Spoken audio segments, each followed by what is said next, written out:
Assalamualaikum warahmatullahi wabarakatuh. Perkenalkan, kami dari kelompok 3 akan menjelaskan bab 3 mengenai audit atas fungsi pengadaan. Sebelumnya, perkenalkan nama kelompok kami. Yang pertama yaitu Rizka Dwi Safitri dengan NIM 2019-12035. Kedua, Hayrun Nisa NIM 2019-12038. Yang ketiga, Syafina Karisma Damayanti dengan NIM 2019-12055. Yang keempat, Azza Afila dengan NIM 2019-12067. Dan terakhir, Zidni Husnul Iffah dengan NIM 2019-12068. Bab 3. Audit atas fungsi pengadaan. Fungsi pengadaan merupakan fungsi paling depan dalam penentuan ekonomisasi suatu organisasi.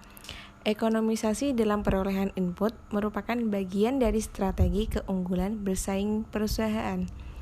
3 tahapan penting dalam proses pengadaan meliputi perencanaan pengadaan, pelaksanaan pengadaan, dan tahap penanganan atas barang atau jasa yang diterima.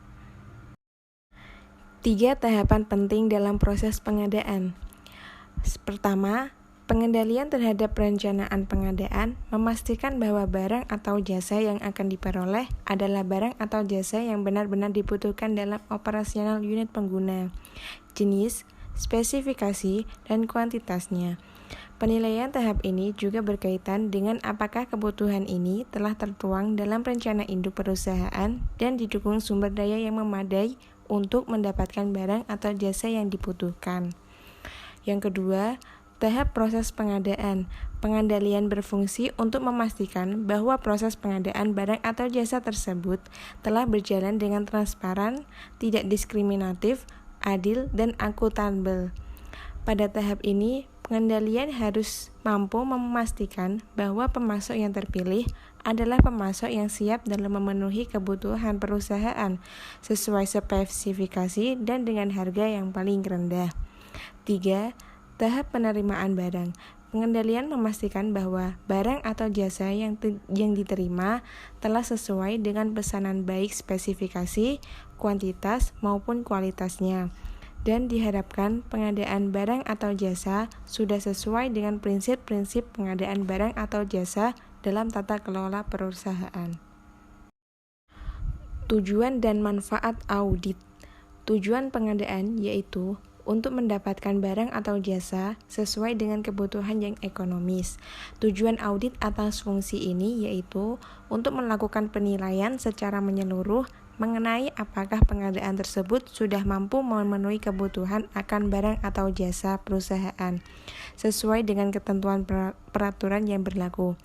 Secara umum, tujuan dari audit atas fungsi pengadaan meliputi yang pertama, untuk mencapai tujuan sesuai dengan visi dan misi organisasi. 2. Menilai ekonomisasi, efisiensi, dan efektivitas pengadaan, serta melindungi aset perusahaan dari pemborosan, penyalahgunaan, dan bentuk penyimpangan lainnya. 3. Mendorong pengembangan dan pemeliharaan manajemen informasi pengadaan yang dapat diandalkan, serta pengungkapan informasi. 4. Memastikan bahwa aktivitas pengadaan telah sesuai dengan ketentuan peraturan yang berlaku. Ruang lingkup audit. Secara terperinci, ruang lingkup audit atas fungsi pengadaan meliputi 1. Organisasi pengadaan. 2. Proses pengadaan terdiri atas perencanaan pengadaan, pelaksanaan pengadaan, pembayaran, dan pelaporan. Ruang lingkup tergantung dari strategi dan kompleksitas sistem pengadaan masing-masing organisasi. Proses pengadaan pada organisasi yang melibatkan dana masyarakat memiliki akuntabilitas publik. Mungkin lebih kompleks dibanding dengan perusahaan yang tidak memiliki akuntabilitas publik karena tuntutan atas akuntabilitas dan transparansi pada perusahaan tersebut lebih dasar. Langkah-langkah audit. Audit atas fungsi pengadaan yaitu menilai apakah proses pengadaan telah sesuai dengan prinsip tata kelola yang baik. Dengan tujuan, proses audit harus mampu mendapatkan bukti yang cukup, relevan, dan dapat dipercaya, serta melakukan penilaian atas kesesuaian praktik dengan pedoman yang menjadi kriteria. Berikut langkah-langkahnya. Yang pertama, perencanaan audit. Audit atas fungsi pengadaan barang atau jasa harus direncanakan untuk memastikan audit berjalan dengan kualitas tinggi dalam menilai ekonomisasi, efisiensi, dan efektivitas pengadaan barang atau jasa. Perencanaan audit menyangkut A. Penilaian risiko dan penentuan ruang lingkup audit. Yang B. Penentuan jadwal audit. C. Penentuan kebutuhan sumber daya dan dalam melaksanakan audit. Yang kedua, pengumpulan dan evaluasi temuan audit. Ketiga, pelaporan. Keempat, tidak lanjut hasil audit. Proses pengadaan barang atau jasa. Secara umum, proses pengadaan diawali dengan perencanaan, pelaksanaan, pelaporan, dan evaluasi atas aktivitas pengadaan. Setiap aktivitas pada setiap masing-masing tahap tersebut dipandu oleh sistem prosedur dan kebijakan sebagai pedoman tata kelola pengadaan yang baik. Pada poin perencanaan pengadaan, mencakup penentuan kebutuhan atas barang atau jasa dalam operasional perusahaan, baik tingkat kualitas, kuantitas, dan penentuan waktu kapan barang jasa tersebut harus tersedia. Di samping itu, perencanaan pengadaan juga berkaitan dengan penentuan berapa besar dana yang harus tersedia atas pengadaan tersebut sesuai dengan jadwal penggunaan barang atau jasa yang dibutuhkan.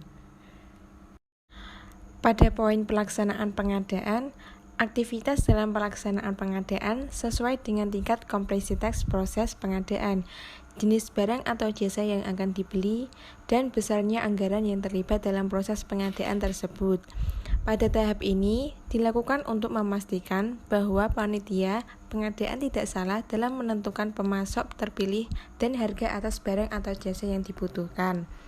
Selanjutnya, pada poin pelaksanaan kontak penyerahan barang. Setelah proses pengadaan menghasilkan pemasok terpilih, panitia pengadaan bertanggung jawab untuk memastikan bahwa barang atau jasa yang diterima telah sesuai dengan pesanan, baik dalam kuantitas yang diterima, tingkat kualitasnya, dan waktu penyerahannya.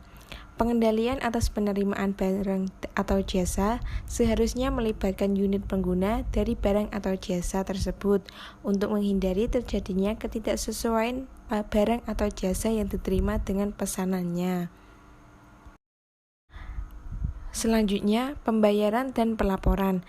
Pembayaran adalah bagian terakhir dari proses pengadaan.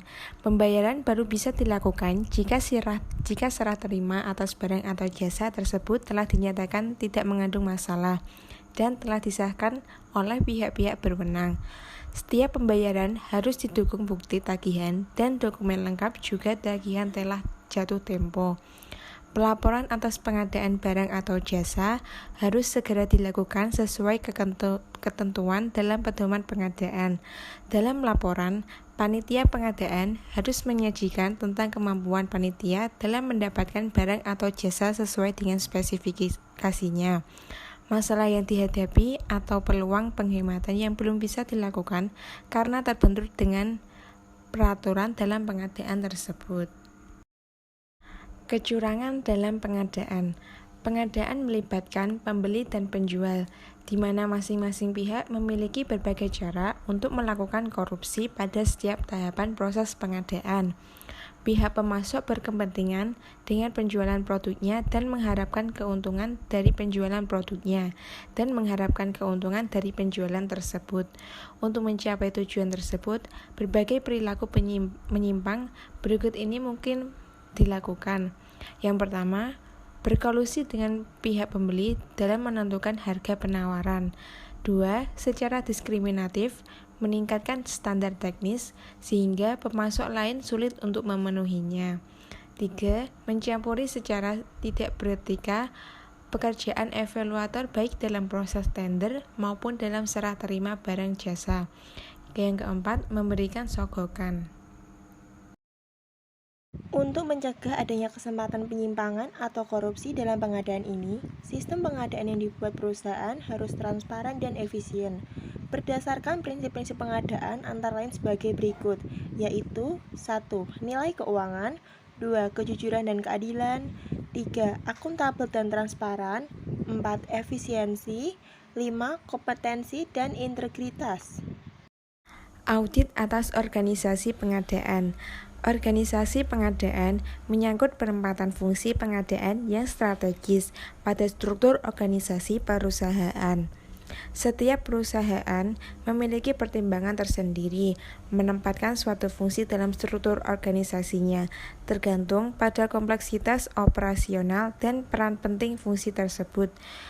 Efektivitas penempatan fungsi dalam struktur organisasi dapat dinilai dari keluasan fungsi tersebut dalam pengambilan keputusan sesuai dengan kewenangan yang diberikan.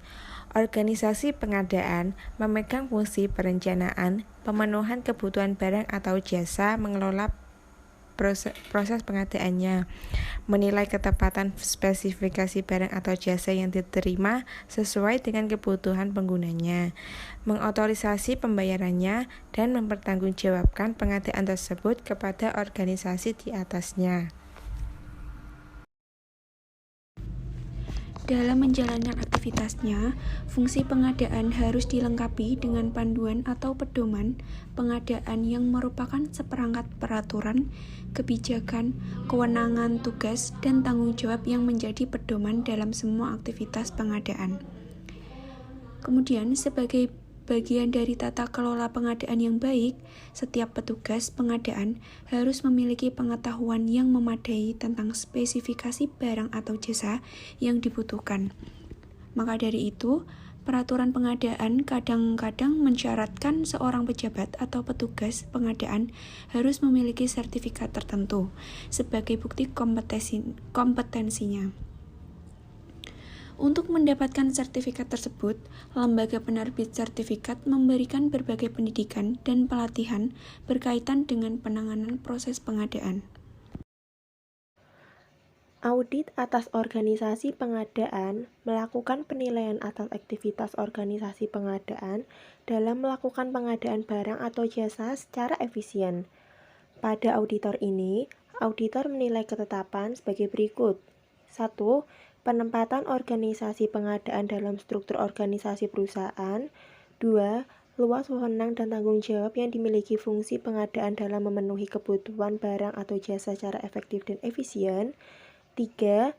Kompetensi personalia yang menangani dan bertanggung jawab terhadap pengadaan barang atau jasa. Yang keempat, kecukupan prosedur pengadaan dalam memandu proses pengadaan dalam kerangka tata kelola pengadaan barang atau jasa yang baik. Berikut ini merupakan tabel program audit untuk audit organisasi pengadaan. Tabel 3.1 Program Audit Organisasi Pengadaan. Dijelaskan bahwa nama perusahaan yang tertera yaitu PT Indoraya Abadi dengan program yang diaudit yaitu program organisasi pengadaan. Pertanyaan dan langkah kerja. Yang pertama, apakah fungsi pengadaan telah ditempatkan secara tepat pada struktur organisasi perusahaan? Langkah kerja. Telusuri kesesuaian antara tugas dan fungsi yang dijalankan fungsi pengadaan dengan wewenang serta tanggung jawab yang dilimpahkan. Yang kedua, apakah perusahaan memiliki prosedur terdokumentasi untuk fungsi pengadaan? Langkah kerjanya. Periksa kecukupan prosedur tersebut untuk memandu pelaksanaan pengadaan agar tercapai praktik berdasarkan tata kelola pengadaan yang baik. Pertanyaan ketiga, apakah prosedur pengadaan telah disosialisasikan, dipahami, dan dilaksanakan secara konsisten? Langkah kerja, lakukan wawancara dengan karyawan yang menangani pengadaan untuk menilai kemampuan mereka dalam memahami prosedur dan pelaksanaannya. Yang keempat, apakah kebijakan dari prosedur pelaksanaan pengadaan telah didefinisikan dan didokumentasikan secara lengkap pada pedoman pengadaan? Langkah kerja, periksa pedoman pengadaan yang dimiliki organisasi, telusuri kelengkapan kejelasan uraian prosedur dan kebijakan serta dokumentasinya. Yang kelima, apakah prosedur pengadaan telah secara tegas menetapkan hal-hal berikut ini? Langkah kerjanya. Kewenangan pada tingkat paling rendah dari pelaksanaan yang bertanggung jawab untuk melakukan pembelian kembali. Batas-batas penggunaan dana, metode pembelian, dokumen yang digunakan, informasi yang dibutuhkan untuk mendukung keputusan pembelian kembali. Selanjutnya, pertanyaan yang keenam ada, apakah pedoman penanganan telah mengandung usaha-usaha pencegahan korupsi? Langkah kerjanya, periksa ketegasan dan kejelasan pendefinian setiap aktivitas dalam proses pengadaan, pemisahan fungsi yang terlibat dalam pengadaan, dan kecukupan pengendalian internal yang termuat dalam pedoman pengadaan tersebut. Untuk pertanyaan yang ketujuh, apakah pejabat yang membidangi pengadaan telah memiliki kualifikasi yang sesuai dengan ketentuan, peraturan, dan perundang-undangan yang berlaku, serta pedoman yang ditetapkan perusahaan? Langkah kerjanya, periksa kesesuaian kualifikasi dari pejabat yang membidangi pengadaan dengan peraturan yang berlaku dan pedoman yang ditetapkan perusahaan. Yang kedelapan, pertanyaan, apakah pedoman telah membuat kode etik untuk staf yang terlibat dalam pengadaan? Langkah kerjanya, periksa kecukupan pedoman kode etik pengadaan dan kemampuannya dalam memberikan pedoman komunikasi antar staf dalam proses pengadaan. Pertanyaan dan langkah selanjutnya. Nomor 9. Apakah fungsi pengadaan dibentuk terpusat dan berada di bawah tanggung jawab unit pengadaan? Langkah kerja. Periksa tugas, wewenang, dan tanggung jawab fungsi pengadaan pada pedoman pengadaan dan telusuri tentang kemungkinan adanya fungsi yang lain yang melakukan pengadaan. Nomor 10. Apakah fungsi pengadaan telah terpisah dengan fungsi yang lain seperti fungsi penerimaan atau penyimpanan dan fungsi pencatatan atau akuntansi? Langkah kerja. Periksa kecukupan pemisahan fungsi-fungsi yang seharusnya terpisahkan pada pedoman pengadaan dan kemampuan internal cross-check-nya. Kemudian pertanyaan dan langkah kerja yang ke-11 ada, apakah pertanggungjawaban telah ditetapkan secara tepat untuk hal-hal berikut ini? Yang pertama ada persiapan dokumen penawaran, yang kedua ada pengelolaan proses penawaran, yang ketiga ada pembukaan penawaran, serta ada evaluasi penawaran, dan yang keenam ada persiapan kontrak, dan yang terakhir ada inspeksi dan pengendalian kualitas. Selanjutnya, pertanyaan yang ke-12, apakah pedoman pengadaan telah menetapkan seluruh dokumen yang harus terpenuhi dan proses penawaran, seperti dokumen tender, order pembelian, dan sebagainya. Langkah kerjanya yaitu periksa kelengkapan dokumen yang harus dipenuhi oleh peserta tender pada pedoman pengadaan, lakukan penilaian apakah telah sesuai dengan tata kelola pengadaan yang baik. Selanjutnya, untuk pertanyaan yang ke-13, apakah setiap dokumen telah diberikan nomor tercetak secara berurutan? Langkah kerjanya, buktikan nomor urut tercetak setiap dokumen tender yang digunakan. Selanjutnya, pertanyaan yang ke-14, apakah seluruh formulir pengendalian telah dijaga dan didistribusikan secara terpusat? Langkah kerja, periksa tata cara pengguna formulir pengendalian pada setiap tahapan proses pengadaan. Untuk pertanyaan yang terakhir ada, apakah organisasi telah memiliki kebijakan yang tepat untuk menjaga dan menyimpan dokumen pengadaan? Langkah kerjanya ada periksa kecukupan kebijakan tersebut untuk mengamankan dokumen dari penyalahgunaan. Kemudian ada keterangan untuk diaudit oleh siapa dan tanggal berapa, dan direview oleh siapa untuk tanggal berapa.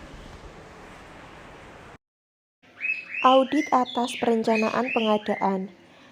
Perencanaan pengadaan dimulai dari identifikasi kebutuhan setiap unit pengguna atas barang dan jasa. Perusahaan harus memiliki daftar kebutuhan barang atau jasa yang memuat tentang spesifikasi, kuantitas kebutuhan, standar kualitas, dan waktu penggunaannya. Pada perusahaan perdagangan, daftar ini dilengkapi dengan batas stok maksimum dan minimum, barang yang dipungut PPN atau tidak. Dengan daftar ini, perusahaan dapat terhindar dari beberapa kondisi seperti 1. Pembelian barang yang berlebihan, 2. Kelebihan atau kekurangan stok, 3. Dana terikat pada barang atau jasa yang belum dibutuhkan, 4. Pembelian barang atau jasa yang tidak sesuai dengan standar kualitas. Kemudian ada peraga 3.1, kemungkinan kecurangan yang mungkin terjadi pada tahap perencanaan pengadaan. Yang pertama ada penggelembungan anggaran atau gejala penggelembungan terlihat dari harga per unit atau unit price yang tidak realistis. Yang kedua ada perencanaan pengadaan yang telah diarahkan atau spesifikasi teknis yang mengarah pada merek tertentu atau pengusaha tertentu. Yang ketiga ada tidak mengumumkan secara terbuka rencana pengadaan barang pada awal pelaksanaan anggaran. Serta yang keempat ada pemaketan pekerjaan yang direkayasa atau pekerjaan hanya mampu dilaksanakan oleh kelompok tertentu saja. Yang kelima ada memecah pengadaan barang menjadi beberapa paket untuk menghindari pelanggan. Serta yang keenam, ada memecah pengadaan barang yang menurut sifat pekerjaannya seharusnya merupakan kesatuan. Yang ketujuh, ada menyatukan atau memusatkan beberapa kegiatan yang tersebar di beberapa satuan kerja atau satker yang merupakan sifat pekerja dan tingkat efisiennya seharusnya dilakukan di satuan kerja masing-masing.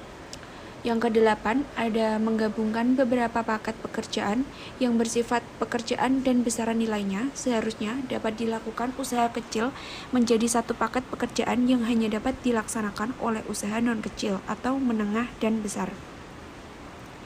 Yang kesembilan, ada rencana pembelian yang tidak sesuai kebutuhan, serta yang ke-10, penentuan jadwal waktu yang tidak realistis. Yang ke-11, pemilihan metode penunjukan langsung untuk kontrak yang seharusnya melalui pelelangan umum. Yang ke-12, pemilihan metode evaluasi dengan sistem nilai atau merit point untuk evaluasi yang seharusnya sistem gugur atau memenangkan produk atau merek atau penyedia barang tertentu. Yang ke-13, terakhir, pengalokasian anggaran kegiatan yang direncanakan dilakukan dengan cara swakelola dalam pelaksanaannya dilakukan dengan cara kontraktual kepada penyedia barang atau sebaliknya. Audit atas pelaksanaan pengadaan. Metode yang secara umum digunakan dalam pengadaan barang atau jasa adalah pembelian langsung, penunjukan langsung, tender terbatas, dan tender terbuka.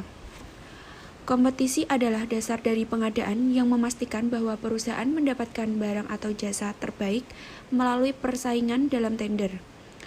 Di samping itu, pengadaan melalui tender terbuka juga dapat menimbulkan kesan positif bagi perusahaan, karena menunjukkan nilai integritas, keadilan, dan profesionalisme dalam pengadaan barang atau jasa.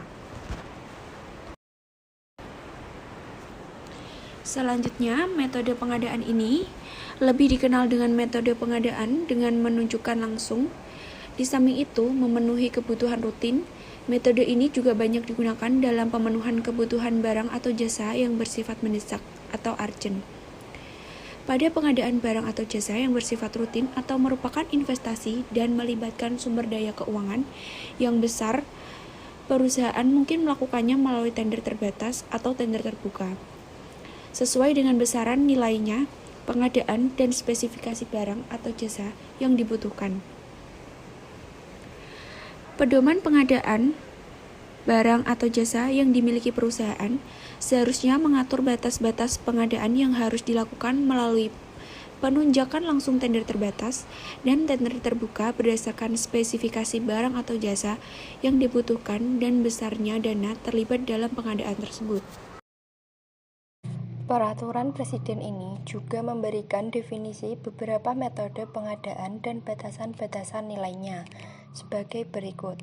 Yang pertama, pelelangan umum adalah metode pemilihan penyedia barang atau pekerjaan konstruksi atau jasa lainnya untuk semua pekerjaan yang dapat diikuti oleh semua penyedia barang atau pekerjaan konstruksi atau jasa lainnya yang memenuhi syarat. Yang kedua, pelelangan terbatas adalah metode pemilihan penyedia barang atau pekerjaan konstruksi dengan jumlah penyedia yang mampu melaksanakan diyakini terbatas dan untuk pekerjaan yang kompleks. Yang ketiga, pelelangan sederhana adalah metode pemilihan penyedia barang atau jasa lainnya untuk pekerjaan yang bernilai paling tinggi 5 miliar rupiah. Yang keempat, pemilihan langsung adalah metode pemilihan penyedia pekerjaan konstruksi untuk pekerjaan yang bernilai paling tinggi 5 miliar rupiah. Yang kelima, seleksi umum adalah metode pemilihan penyedia jasa konstruksi untuk pekerjaan yang dapat diikuti oleh semua penyedia jasa konsultansi yang memenuhi syarat. Yang keenam, seleksi sederhana adalah metode pemilihan penyedia jasa konsultansi untuk jasa konsultansi yang bernilai paling tinggi 200 juta rupiah. Yang ketujuh, sayembara adalah metode pemilihan penyedia jasa yang memperlombakan gagasan orisinal, kreativitas, dan inovasi tertentu yang harga atau biayanya tidak dapat ditetapkan berdasarkan harga satuan. Yang kedelapan, konteks adalah metode pemilihan penyedia barang yang memperlombakan barang atau benda tertentu yang tidak mempunyai harga pasar dan yang harga atau biayanya tidak dapat ditetapkan berdasarkan harga satuan. Yang kesembilan, penentuan langsung adalah metode pemilihan penyedia barang atau jasa dengan cara menunjukkan langsung satu penyedia barang atau jasa. Yang kesepuluh, pengadaan langsung adalah pengadaan barang atau jasa langsung kepada penyedia barang atau jasa tanpa melalui pelelangan atau seleksi atau penunjukan langsung. Secara umum, pengadaan barang atau jasa yang dilakukan melalui tender, baik terbuka maupun terbatas, melibatkan walaupun tidak terbatas pada aktivitas-aktivitas berikut. Yang pertama adalah pembentukan panitia pengadaan atau pejabat panitia pokja, pengadaan atau unit layanan pengadaan, panitia pengadaan dapat dibuat untuk setiap pengadaan atau dibuat untuk beberapa kali pengadaan dalam waktu tertentu. Panitia tetap dengan masa kerja 1 tahun atau lebih. Yang kedua, penyusunan dan pengesahan harga perkiraan sendiri atau HPS. Dan yang ketiga, penyusunan dan pengesahan dokumen pemilih penyedia barang. Yang keempat, pengumuman pelanggan atau seleksi pengadaan. Yang kelima, prakualifikasi atau pasca kualifikasi penyedia barang. Yang keenam, pendaftaran dan pengambilan dokumen pemilih penyedia barang. Yang ketujuh adalah penjelasan. Yang kedelapan, pemasukan dan pembukuan dokumen penawaran. Yang kesembilan, evaluasi penawaran. Yang kesepuluh, pengumuman pemenang. Yang kesebelas, sanggahan peserta lelang. Yang ke-12, penunjukan pemenang lelang. Dan yang terakhir adalah penandatanganan kontrak. Elemen kunci transparansi dan keadilan pelaksanaan tender adalah kerahasiaan informasi tender. Panitia tender harus mampu menjaga kerahasiaan informasi dari peserta tender dan memastikan bahwa informasi tersebut tidak bocor, tidak tertukar, dan tidak dimanipulasi untuk kepentingan peserta tender tertentu. Evaluasi penawaran adalah tahapan yang paling sensitif dalam proses tender. Jika tahap ini tidak dikelola dengan baik dan penuh kehati-hatian, dapat terjadi distorsi informasi yang pada akhirnya hanya menguntungkan pemasok tertentu. Berbagai antisipasi harus diambil untuk memastikan bahwa evaluasi telah berjalan secara adil dan benar. Prinsip dasar nilai uang, keadilan dan kejujuran, transparansi, serta tidak memihak harus terutang pada semua tahapan dalam proses pengadaan. Nilai evaluasi penawaran terbaik adalah penawar yang paling responsif dengan bobot skor tertinggi. Audit pada tahap ini menjadi tantangan tersendiri bagi auditor, karena tata kelola pengadaan sebagian besar berjalan pada tahap ini dengan celah-celah kolusi antara pelaksana pengadaan dengan pemasok atau rekanan kemungkinan banyak terjadi pada tahap ini. Praga 3.2 Kemungkinan kecurangan yang mungkin terjadi pada tahap pelaksanaan pengadaan. Yang pertama adalah pembentukan panitia pengadaan atau pejabat panitia pokja, pengadaan atau unit layanan pengadaan. Yang A. Panitia pengadaan, pejabat pengadaan atau unit layanan pengadaan. Yang pertama adalah tidak memiliki sertifikat keahlian pengadaan dan atau bukti keikutsertaan dalam pelatihan pengadaan barang. Yang kedua, tertutup dan tidak transparan, yaitu adanya ketidakterbukaan dan ketidakadilan pada panitia. Yang ketiga, tidak memiliki integritas. Pada hal ini adalah panitia tidak jujur dan tidak profesional, tidak transparan dan tidak akuntabel. Memihak. Panitia memberi keistimewaan kepada kelompok tertentu. Yang kelima, tidak independen, yaitu panitia dikendalikan oleh pihak tertentu. B. Panitia pengadaan atau pejabat pengadaan atau unit layanan pengadaan dirangkap oleh yang pertama adalah pejabat pembuat komitmen, yang kedua bendahara, yang ketiga pejabat yang bertugas melakukan verifikasi surat permintaan pembayaran atau SPP, yang keempat pejabat yang bertugas menerbitkan surat perintah membayar atau SPM, yang kelima aparat pengawas fungsional kecuali untuk pengadaan barang yang dibutuhkan instansi pengawasan fungsional tersebut. Dan yang terakhir adalah panitia pemeriksa atau penerima barang. Yang kedua, penyusunan dan pengesahan harga perkiraan sendiri atau HPS. A. HPS tidak ada. B. HPS tidak ditandatangani oleh seluruh anggota panitia pengadaan. C. HPS tidak disahkan pejabat pembuat komitmen. D. Harga barang dalam HPS mengarah pada merek atau produk tertentu. E. Gambaran nilai estimasi yang ditutup-tutupi atau sulit diperoleh. F. Penggelembungan atau markup dalam HPS. G. Harga dasar yang tidak standar dalam menyusun HPS. H. Penentuan estimasi harga tidak sesuai aturan. I. Sumber atau referensi harga penyusunan HPF yang fiktif. J. Penambahan item-item biaya yang tidak diperkenankan. Yang ketiga, penyusunan dan pengesahan dokumen pemilihan penyedia barang. A. Dokumen pemilihan tidak disahkan pejabat pembuat komitmen. B. Persyaratan teknis mengada-ada atau berlebihan dibandingkan kebutuhan dalam pelaksanaan pekerjaan. C. Kriteria kelulusan evaluasi tidak ada atau tidak jelas. D. Spesifikasi teknis mengarah pada produk atau kelompok tertentu.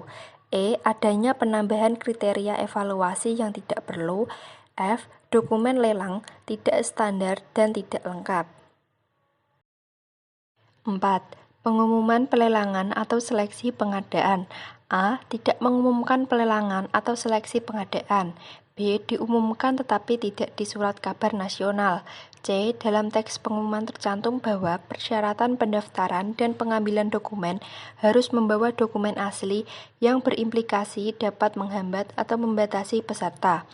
D. Mengumumkan pelelangan atau seleksi atau pengadaan di surat kabar pada hari libur. E. Pengumuman lelang yang palsu. F. Materi pengumuman lelang membingungkan. G. Jangka waktu pengumuman terlalu singkat. H. Pengumuman lelang tidak lengkap. Yang kelima, prakualifikasi atau pasca kualifikasi penyedia barang. A. Dokumen peserta yang tidak memenuhi syarat namun diluluskan panitia. B. Dokumen administrasi bersifat aspal, yaitu dokumen peserta yang dipalsukan agar lulus prakualifikasi. C. Dokumen kualifikasi tidak didukung oleh otentik.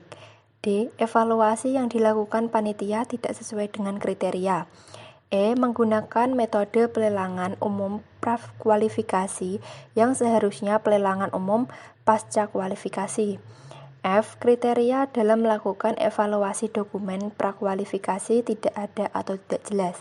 G. Melakukan prakualifikasi massal untuk mendapatkan daftar penyedia barang atau jasa yang berlaku untuk pengadaan dalam kurun waktu tertentu.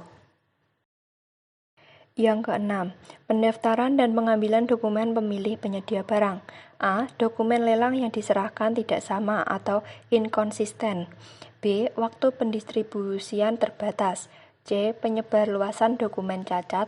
D. Lokasi pengambilan dokumen sulit dicari. E. Menyatakan bahwa pendaftaran dan pengambilan dokumen tidak boleh diwakilkan. F. Menyatakan bahwa pendaftaran dan pengambilan dokumen harus dilengkapi atau membawa dokumen asli. Yang ketujuh, penjelasan.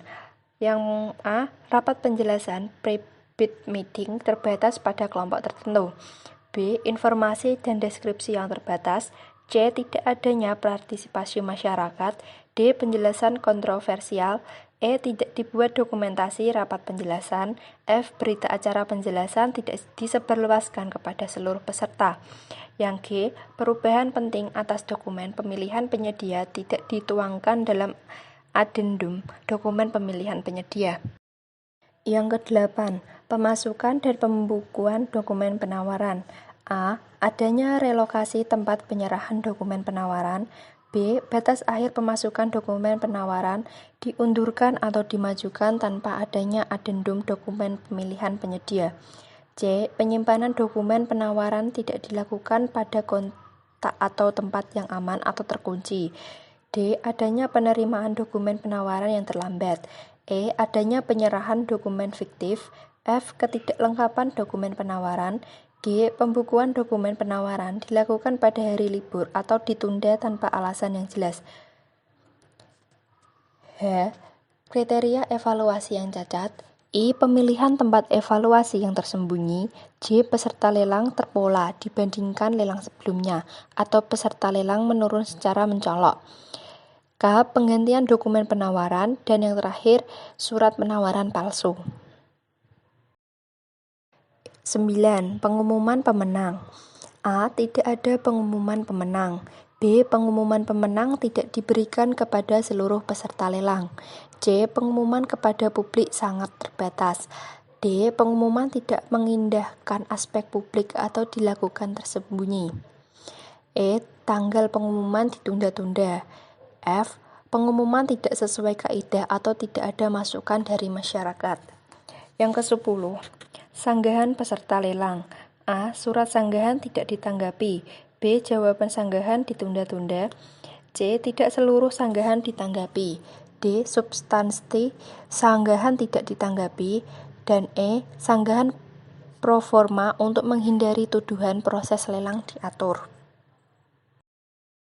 11. Penunjukan pemenang lelang. A. Surat penunjukan tidak lengkap. B. Surat penunjukan sengaja ditunda-tunda pengeluarannya.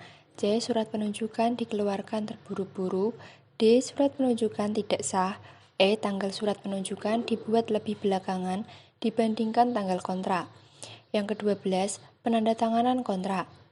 A. Adanya kejanggalan dalam kontrak. B. Penandatanganan kontrak yang kolusif.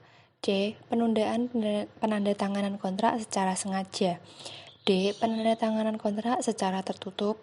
E. Penandatanganan kontrak yang tidak sah. F.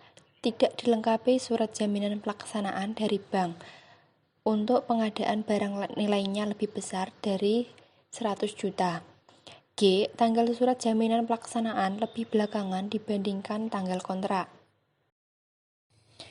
Tabel 3.3 Program audit atas pelaksanaan pengadaan. Berikut merupakan tabel yang digunakan untuk program audit atas pelaksanaan pengadaan. Yang pertama ada nama perusahaan.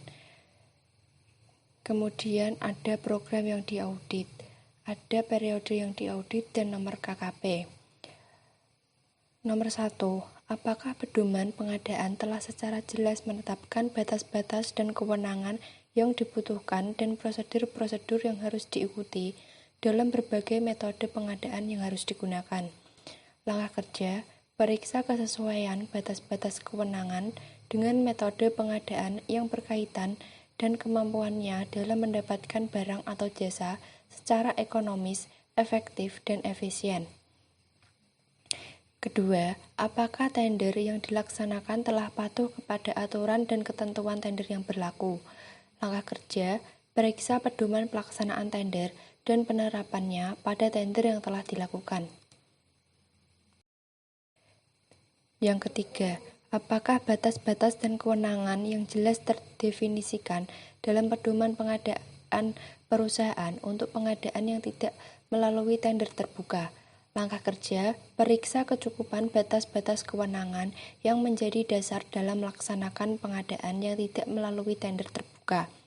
Yang keempat, apakah perusahaan memiliki pedoman dokumen standar yang harus dipenuhi, baik untuk pengadaan melalui penunjukan langsung maupun tender. Langkah kerja, nilai kecukupan dokumen yang telah ditetapkan untuk setiap metode pengadaan. Yang kelima, apakah pedoman pengadaan memiliki ketentuan jumlah maksimum jika pengadaan dilakukan melalui penunjukan langsung? Langkah kerja, bandingkan ketentuan batas maksimum tersebut dengan prinsip-prinsip yang efisiensi dalam pengadaan. Yang keenam, apakah tersedia cukup waktu bagi pemasok untuk memberikan jawaban atas penunjukan langsung atau tender? Langkah kerja, hubungan jangka waktu yang diberikan dengan dokumen yang harus dilengkapi oleh pemasok dan nilai kewajarannya. Yang ketujuh, apakah undangan untuk mengikuti tender telah secara jelas menyatakan tempat dan batas waktu terakhir penyerahan dokumen dan pembukuan tender? Langkah kerja, periksa ketentuan tempat dan waktu pelaksanaan tender pada pengumuman tender. Yang kedelapan, apakah instruksi kepada peserta tender secara tegas menjelaskan tentang kriteria evaluasi dan poin dari setiap kriteria? Langkah kerja, periksa ketentuan kriteria evaluasi dan pembobotannya pada dokumen tender. Yang kesembilan, apakah perusahaan telah mendokumentasikan catatan berikut ini? Yang pertama, seluruh iklan yang dipasang berkaitan dengan penawaran tender. Yang kedua, dokumen prakualifikasi dan laporan evaluasi. Yang ketiga, dokumen-dokumen tender. Dan yang keempat adalah laporan setiap pertemuan pra-tender. Yang ke-10, apakah perusahaan menyediakan kotak khusus untuk menyimpan dokumen tender? Langkah kerja, telusuri di mana panitia tender menyiapkan dokumen tender. Periksa apakah ada dokumen lain yang disimpan pada kotak tersebut. Yang ke-11, apakah kotak tersebut telah terjaga dengan baik keamanannya? Langkah kerja, lakukan penilaian atas kecukupan penjagaan atas kotak penyimpanan dokumen tender tersebut. Yang ke-12, apakah tersedia keamanan yang terukur untuk mencegah pihak yang tidak berwenang mendapatkan akses informasi sebelum tender dibuka? Langkah kerja, periksa kecukupan sistem keamanan terhadap informasi berkaitan dengan tender. Lakukan penilaian apakah tersedia prosedur yang mencegah pihak yang tidak berkepentingan untuk mengakses informasi tersebut. Yang ke-13, apakah kotak penyimpanan dokumen tender hanya boleh dibuka oleh panitia tender? Langkah kerja, periksa pedoman tender, telusuri siapa saja yang boleh membuka kotak penyimpanan dokumen tender. Yang ke-14, untuk memenuhi unsur kepatuhan, apakah pembukuan penawaran dari peserta tender segera dilakukan setelah batas akhir tiba? Langkah kerja, hubungkan kesesuaian antara tanggal batas akhir pengumpulan dokumen tender dan jadwal pembukuan tender tersebut. Yang ke-15, apakah harga yang telah ditentukan segera dicatat pada dokumen tender untuk memastikan tidak terjadinya kolusi atau kecurangan atas penentuan harga tersebut. Langkah kerja, periksa risalah rapat pengumuman pemegang tender, apakah harga yang ditentukan dalam tender telah tercatat pada dokumen tender. Yang ke-16, apakah tersedia risalah tender yang ditandatangani oleh seluruh peserta dan panitia tender. Langkah kerja, periksa kecukupan tanda tangan pengesahan pada risalah tender. Yang ke-17, apakah evaluasi aspek teknis dan aspek keuangan dilakukan secara terpisah. Langkah kerja, periksa mekanisme evakuasi baik untuk aspek teknis maupun aspek keuangan. Yang ke-18, apakah perusahaan secara tegas membedakan setiap komite yang melakukan evaluasi tender atau penunjukan langsung? Langkah kerja, periksa pedoman pengadaan, lakukan penilaian terhadap kecukupan komite yang dibentuk untuk setiap metode pengadaan. Yang ke-19, apakah setiap komite tersebut terdiri atas personil yang memiliki kualifikasi yang tepat? Langkah kerja, periksa kualifikasi anggota komite, hubungkan dengan persyaratan yang ditentukan dalam pedoman komite tersebut. Yang ke-20, apakah perusahaan telah memastikan bahwa evaluasi memperhatikan hal penting selain harga dalam evaluasinya, termasuk kualitas pelayanan, pengiriman, pemeliharaan, periode garansi, dan pelatihan? Langkah kerja, periksa kelengkapan kriteria pemegang tender, lakukan penilaian atas kecukupan evaluasi yang dilakukan berdasarkan kriteria tersebut. Yang ke-21, apakah risalah rapat komite evaluasi telah dibuat dan ditandatangani oleh seluruh anggota komite evaluasi? Langkah kerja, periksa kecukupan pengesahan komite evaluasi dalam risalah rapat komite evaluasi. Yang ke-22, apakah laporan evaluasi penawaran memuat perincian hal-hal berikut? Yang pertama, uraian yang jelas tentang proses evaluasi.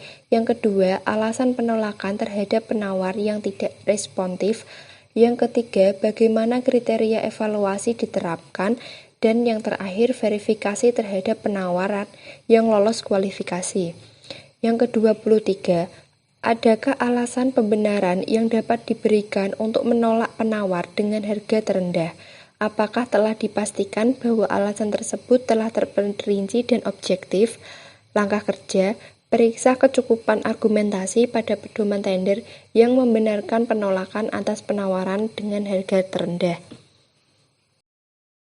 Yang ke-24, apakah evaluasi penawaran telah dilakukan hanya berdasarkan kriteria yang terutang dalam dokumen tender? Langkah kerja, periksa kriteria evaluasi penawaran yang digunakan, cocokkan dengan kriteria pada dokumen tender.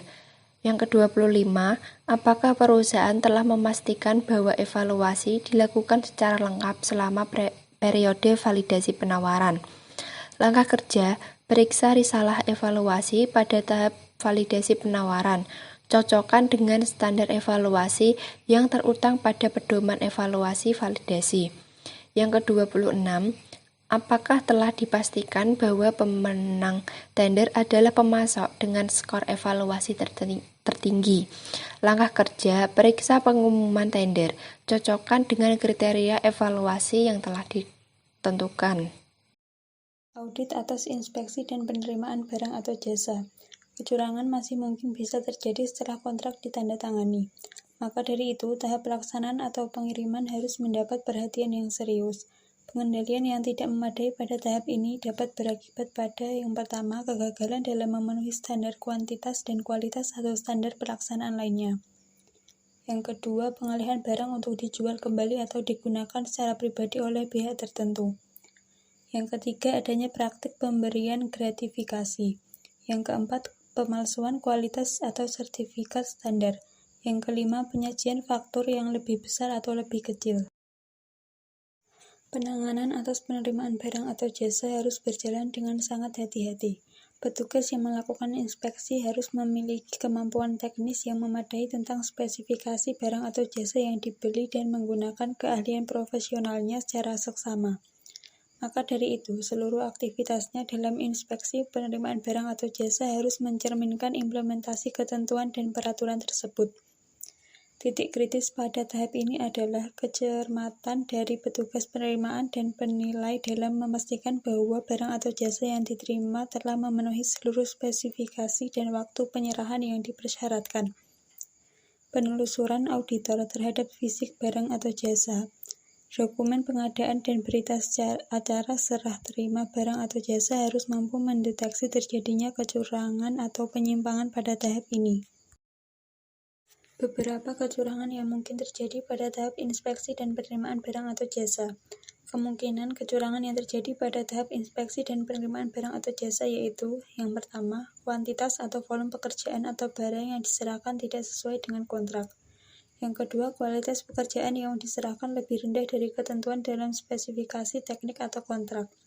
Yang ketiga, keterlambatan penyerahan barang. Yang keempat, perintah perubahan volume atau kontrak change order dalam rangka KKN.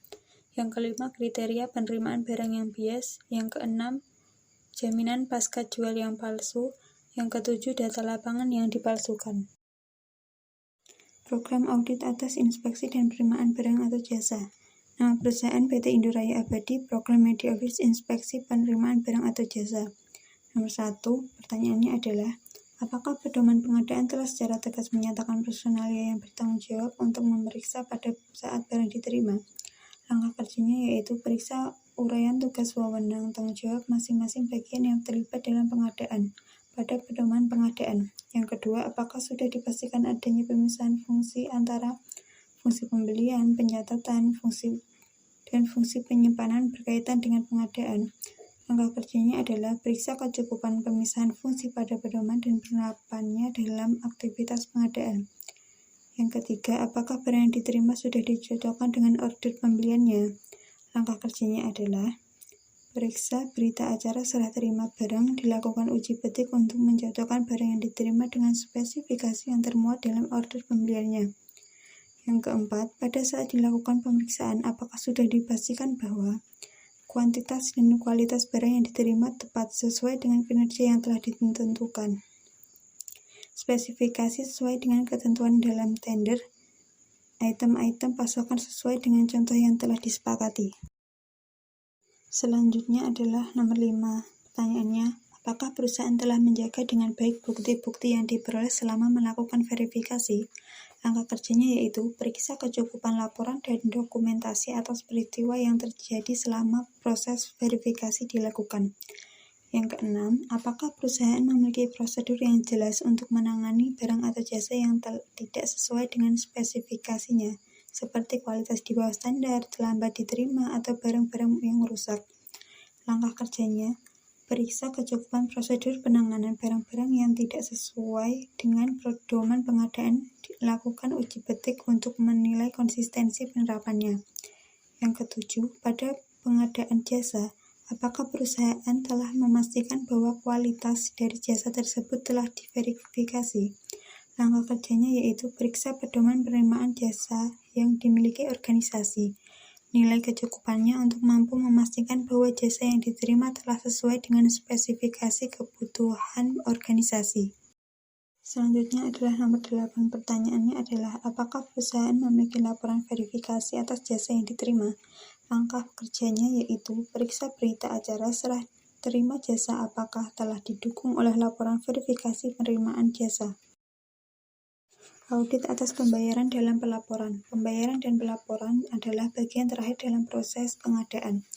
Tahapan ini menyangkut penyelesaian kewajiban organisasi kepada pihak pemasok dan pertanggungjawaban komite pengadaan atas tugas, wewenang, dan tanggung jawab yang diberikan kepadanya. Berbagai penyimpangan atau kolusi antara pemasok dengan petugas pembayaran, kasir atau bendahara masih bisa terjadi pada tahap ini, yang berakibat pada kerugian perusahaan. Untuk memenuhi kebutuhan internal cross-check, fungsi kasir atau bendahara harus terpisah dari fungsi pencatatan dan operasional.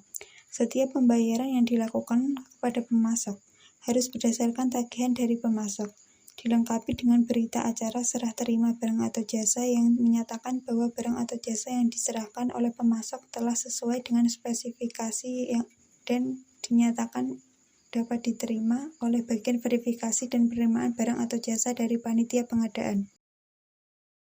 Selanjutnya, jika pembayaran yang berkaitan dengan pekerjaan yang belum selesai atau termin, tagihan yang disampaikan oleh pemasok harus dilengkapi dengan laporan perkembangan proyek yang telah disetujui oleh petugas verifikasi dari pihak organisasi. Pembayaran baru bisa dilakukan setelah mendapat otorisasi yang memadai dari berbagai pihak yang berwenang. Setiap pajak atau pendapatan negara bukan pajak yang harus dipungut organisasi atas transaksi ini, harus dipungut dan disetorkan ke kas negara. Kewajiban terakhir dari panitia pengadaan adalah pembuatan laporan pengadaan, yang melaporkan pelaksanaan pengadaan, kemampuan memperoleh barang atau jasa sesuai dengan spesifikasi yang telah ditentukan dan besarnya dana yang terserap dalam pengadaan tersebut. Laporan pengadaan yang baik seharusnya menyajikan juga jika ada masalah-masalah yang dihadapi dalam proses pengadaan dan inovasi-inovasi yang seharusnya bisa dilakukan untuk meningkatkan efisiensi pengadaan. Penyimpangan yang mungkin terjadi pada tahap pembayaran dan pelaporan. Yang pertama, pembayaran yang tidak sesuai dengan kemajuan fisik. Yang kedua, pembayaran fiktif. Yang ketiga, kekurangan pemungutan dan penyetoran pajak atau PNBP. Yang keempat, pelaporan yang tidak dilaksanakan. Yang kelima, pelaporan yang tidak sesuai keadaan. Yang keenam, pelaporan yang tidak lengkap. Yang ketujuh, pelaporan yang tidak sesuai peraturan. Yang kedelapan, tidak dibuat berita acara pembayaran. Program audit atas pembayaran dan pelaporan pengadaan barang atau jasa. Nama perusahaan PT Indoraya Abadi, program yang diaudit pembayaran dan pelaporan. Nomor 1, pertanyaannya adalah, apakah fungsi pembayaran telah terpisah dari fungsi pencatatan dan fungsi operasional? Langkah kerjanya yaitu, periksa kecukupan pemisahan fungsi pada pedoman pengadaan. Yang kedua, apakah setiap tagihan dari pemasok telah dilengkapi dengan berita acara serah terima barang atau jasa atau berita laporan perkembangan proyek? Langkah kerjanya yaitu periksa kecukupan dokumen pendukung pada bukti pembayaran atas pengadaan barang atau jasa organisasi. Yang ketiga, apakah pembayaran yang dilakukan telah mendapat persetujuan dari pihak-pihak yang berwenang? Langkah kerjanya yaitu periksa kecukupan otorisasi pihak-pihak berwenang pada bukti pembayaran atas pengadaan barang atau jasa organisasi. Yang selanjutnya, nomor 4, apakah setiap pajak atau PNBP yang harus dipungut telah dipungut dan disetorkan kepada kas negara? Langkah kerjanya adalah periksa aspek perpajakan atau PNBP dari pembayaran pengadaan. Lakukan perhitungan pajak atau PNBP yang harus dipungut dan periksa bukti setor pajak atau PNBP yang berkaitan dengan transaksi pembayaran tersebut. Yang kelima, apakah panitia pengadaan telah membuat laporan pengadaan tepat waktu? Langkah kerjanya adalah periksa batas waktu pelaporan dalam pedoman pengadaan, bandingkan dengan tanggal laporan yang dibuat panitia pengadaan.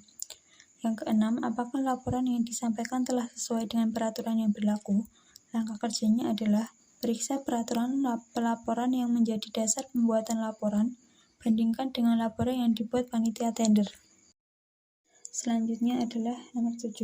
Apakah laporan tersebut telah menyajikan kemampuan memenuhi spesifikasi kebutuhan barang atau jasa organisasi?